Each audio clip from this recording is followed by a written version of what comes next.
direct. Je suis Clémence Martin, la fondatrice de The Positive Place. Et chaque jour, chaque soir, depuis maintenant 84 jours, je vous raconte une histoire. Je fais donc un live par jour, c'est mon défi, 120 jours de live.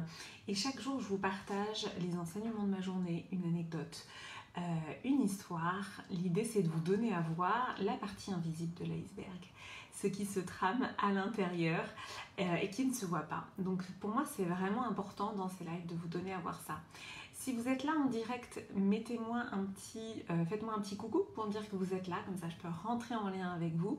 Si vous êtes là en replay, mettez-moi le hashtag replay. Si c'est la première fois que vous regardez un de mes lives, mettez-moi le hashtag ThePositivePlace.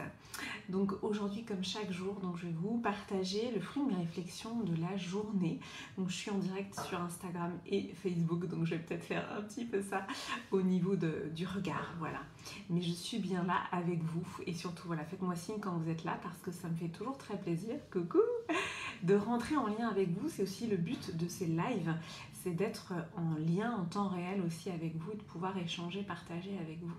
C'est important pour moi. Donc aujourd'hui, j'avais envie de vous partager mes réflexions sur l'abandon. Coucou du côté d'Instagram, puisque je vous en ai un petit peu parlé. Demain, je vais annoncer cette activation autour de la blessure d'abandon. C'est vraiment important pour moi de proposer ça, de vous emmener avec moi dans cette guérison de cette blessure d'abandon. Demain matin, je vais annoncer cette activation avec un tarif de prévente extrêmement attractif parce que j'ai envie que le maximum de personnes puissent embarquer avec moi dans cette guérison collective. Je crois beaucoup à cette dimension de guérison collective. Je crois beaucoup à cette dimension de lorsque l'individu en fait choisit de se guérir, eh bien il va guérir autour de lui non seulement son entourage familial, mais sur un niveau collectif aussi plus grand. Et c'est aussi la raison pour laquelle je crois beaucoup aux accompagnements collectifs, aux initiations collectives, parce que ça permet eh bien, on va tous finalement focuser notre intention sur la guérison et moi je vous emmène en fait dans cette guérison énergétique. Et donc j'ai hâte, voilà, j'ai hâte, je vous annonce ça demain. Donc à partir de demain, vous aurez 5 jours pour vous positionner sur ce tarif de prévente qui est vraiment attractif parce que j'ai envie de vous emmener avec moi, vraiment, vraiment, j'ai envie de vous embarquer avec moi dans cette activation. Et donc aujourd'hui, j'ai réfléchi en fait à cette dimension d'abandon parce que dans la blessure d'abandon, on va potentiellement se sentir abandonné par les autres, abandonné par l'extérieur, mais en fait, aujourd'hui, j'ai vraiment conscientisé une autre dimension qui est qu'on peut s'abandonner soi-même. C'est-à-dire qu'on peut se lâcher, on peut vraiment ne plus se soutenir soi-même. Donc l'abandon, il n'est pas seulement extérieur à nous, l'abandon, il ne vient pas seulement des personnes autour de nous. L'abandon, c'est aussi comment soi-même, eh bien on va se lâcher en fait, on va arrêter de se soutenir, on va arrêter de faire de nous une priorité. Pour vous raconter mon histoire brièvement, il y a eu un moment dans ma vie où moi je me suis retrouvée en mode survie. Le mode survie pour plein de raisons, parce que je me suis retrouvée seule avec mon fils. Et le mode survie, en fait, m'a permis, et c'est pour ça que ça a été un cadeau pour moi, en fait, ces expériences-là, le mode survie m'a permis de focuser l'énergie, en fait, sur moi et de ne pas m'abandonner, justement. Donc, ça m'a permis de prendre cette décision. Vraiment, je l'ai prise pour moi et pour mon fils. J'ai pris cette décision de miser sur moi. J'ai pris cette décision de faire de moi une priorité. J'ai pris cette décision, en effet, de me faire accompagner, de travailler sur moi. Et je ne me suis pas lâchée, en fait. Voilà, donc c'est l'expérience qui m'a fait basculer dans le mode survie, m'a permis, en fait, de comprendre ça. M'a permis de me dire, waouh, mais en fait, quand on mise sur soi, quand on ne se lâche pas, quand on se soutient, mais c'est incroyable ce qui peut arriver.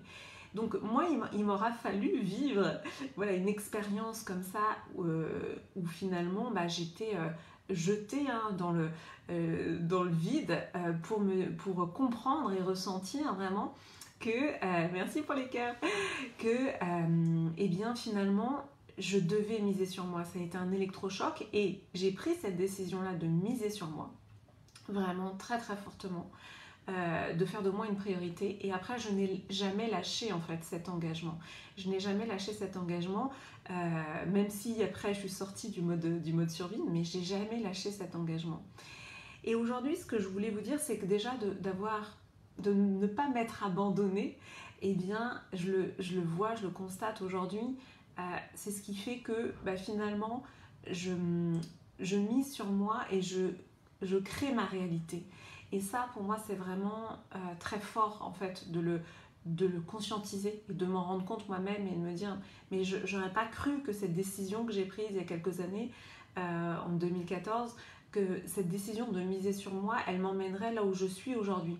Donc déjà, de miser sur soi, de faire de soi une priorité, c'est déjà pas du tout égoïste. Au contraire, c'est le choix de vivre une vie, de créer sa vie, de rayonner et aussi de se guérir. Et comme je vous l'ai dit en début de ce live, quand on se choisit, quand on choisit de se guérir, eh bien qu'est-ce qui se passe? Eh bien on va guérir autour de soi, on va donner cette chance finalement aux autres personnes de notre famille, mais aussi sur un niveau collectif, de guérir certaines blessures. Donc l'autre aspect que je voulais aussi vous partager dans ce live, c'est que, et c'est ce que j'ai vécu, parce que finalement, comme je vous le disais, moi c'est en basculant dans le mode survie que j'ai pris conscience de la nécessité d'investir sur moi, j'ai pris conscience de cette nécessité de faire de moi une priorité. Finalement, quand on sort du mode survie et qu'on retrouve un peu du confort, qu'on retrouve quelque chose voilà, de l'ordre du confort, finalement la tentation peut être grande de lâcher en fait cet engagement vers soi-même, de nouveau s'abandonner, de nouveau ne plus se soutenir, de se lâcher. Et pourquoi en fait on aurait cette tendance-là? Et je dirais encore plus nous les femmes, parce qu'il y a quelque chose qui est vraiment ancré en nous, et je dirais en fait ce qui est ancré en nous, c'est une forme de dépendance au masculin qui a été quelque part un peu institutionnalisé, et je vais remonter dans des siècles passés, puisque on date à peu près à la Renaissance, le moment où finalement les femmes ont été exclues des corporations de métiers. Souvent on pense que le Moyen-Âge a été une période on va dire extrêmement violente et extrêmement archaïque. Alors sur certains points de vue, oui, mais sur le point de vue des femmes, en fait, au Moyen-Âge, les femmes travaillaient. Les femmes avaient, en tout cas en Europe, les femmes avaient, elles avaient des vrais métiers, différents métiers. Donc elles étaient actives et elles pouvaient en effet avoir des revenus, etc. À partir de la Renaissance, on a au fur et à mesure exclu les femmes des corporations de métiers. Comment ça a été fait? Tout simplement, les cordonniers, les femmes n'ont pas le droit d'être cordonniers. Boulanger, les femmes n'ont pas le droit d'être boulangers, etc. Donc on a exclu petit à petit les femmes des corporations de métiers.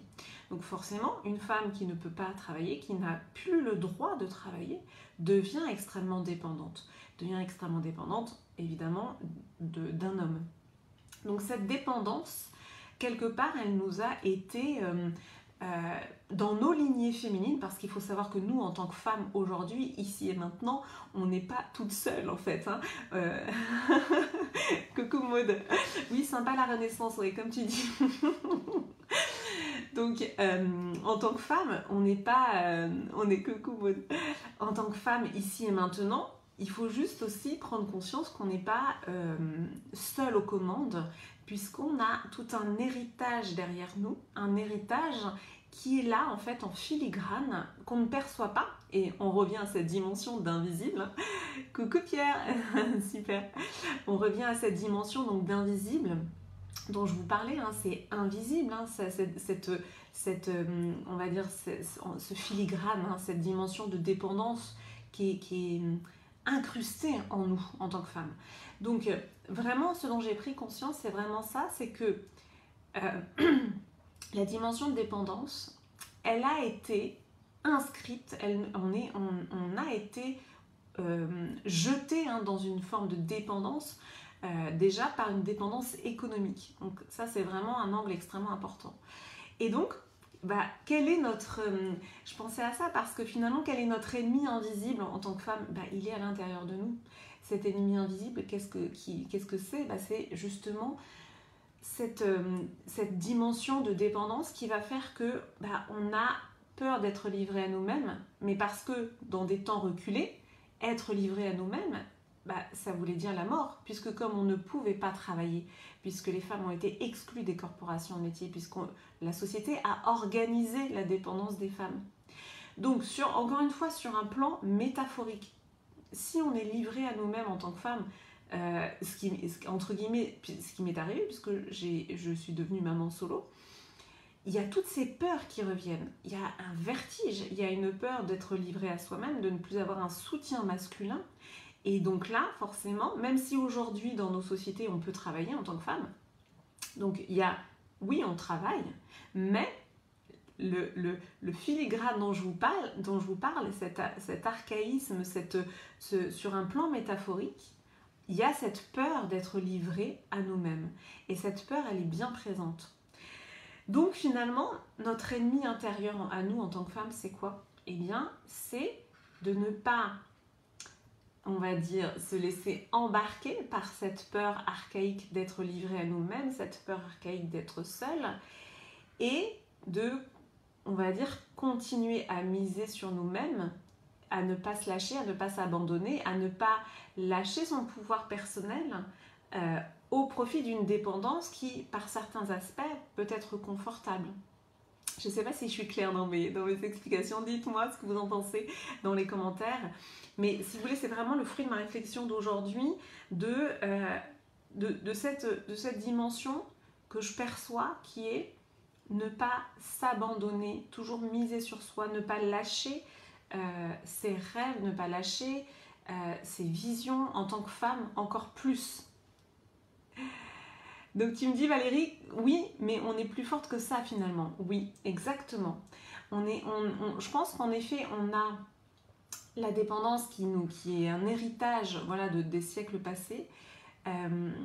Aujourd'hui, on en a conscience, et puis en plus, il y a quand même beaucoup de femmes qui vivent seules. Donc pour moi, l'entre-deux, c'est vraiment de continuer à cultiver en fait cette dimension d'indépendance, tout en accueillant le masculin, d'où là aussi la nécessité d'aller guérir aussi notre féminin. Et c'est ce qu'on va faire dans l'activation Incarner son féminin sacré. Il y a vraiment cette dimension de redorer notre féminin sacré à l'intérieur et d'accueillir le masculin dans cette histoire-là. Et aussi, donc, c'est de continuer à miser sur soi. Ok, merci Valérie. De continuer à miser sur soi, de ne pas s'abandonner, même quand on n'est plus en mode survie, même quand on a du confort, même quand on a tout ce qu'il faut en fait.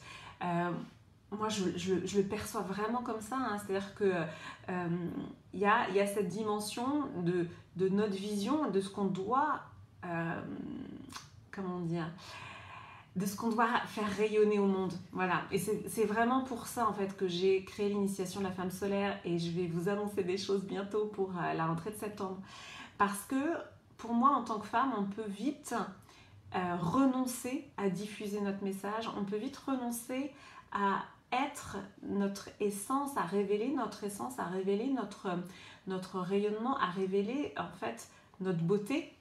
Il y a plein de choses qui vont nous décourager en fait. Il y a vraiment un ensemble de paramètres qui peuvent nous décourager de le faire.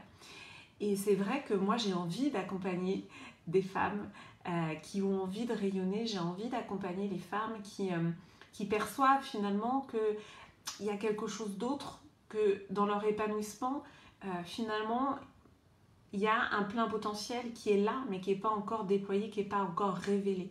Donc c'est vraiment cette idée de rayonner notre vérité. C'est vraiment hyper important pour moi, et c'est ce qui m'a guidée ces dernières années, de développer, déployer mon plein potentiel. Et aujourd'hui, voilà, maintenant que j'ai débroussaillé ce chemin, eh bien oui, j'ai vraiment à cœur d'emmener les femmes avec moi dans cette aventure, dans ce voyage. Et ce voyage, voilà, je vous fais un scoop, ce voyage va reprendre en septembre, puisqu'en effet, on finit la dernière activation en juillet, la dernière activation Incarner son féminin sacré. Je pars en vacances au mois d'août. Et voilà, pendant le mois d'août, je ferai toujours mes lives, bien sûr. Mais on reprendra vraiment en septembre et je vais vous annoncer des choses très prochainement. Donc j'ai hâte d'embarquer avec moi toutes ces femmes qui veulent déployer leur plein potentiel mais qui ressentent des freins intérieurs, qui ressentent des blocages. Et là on est sur du comportemental, hein, on est sur des choses où parfois on n'a pas accès, c'est de l'invisible, hein. Donc cet invisible là, moi j'ai à cœur d'aller le déverrouiller en fait, de déverrouiller pour que les femmes déploient leur plein potentiel, diffusent leur message et rayonnent. On vit une période exceptionnelle pour ça et c'est le moment de révéler tout ça et donc c'est le moment de ne pas s'abandonner aussi. Voilà pour ce live, c'était le live 84. Donc demain, j'annonce l'activation Healing sur la blessure d'abandon. Vous aurez 5 jours pour vous positionner sur un tarif très intéressant, un tarif de pré-vente parce que j'ai envie d'embarquer le maximum de femmes avec moi. Oui, cette activation est encore réservée aux femmes, désolée, mais pour le moment, voilà, j'accompagne que les femmes. Merci Valérie pour tes cœurs. Je vous dis une très belle soirée. Je vous souhaite une très belle soirée et je vous dis à demain. Je vous embrasse fort. Merci pour votre présence en live. À très bientôt.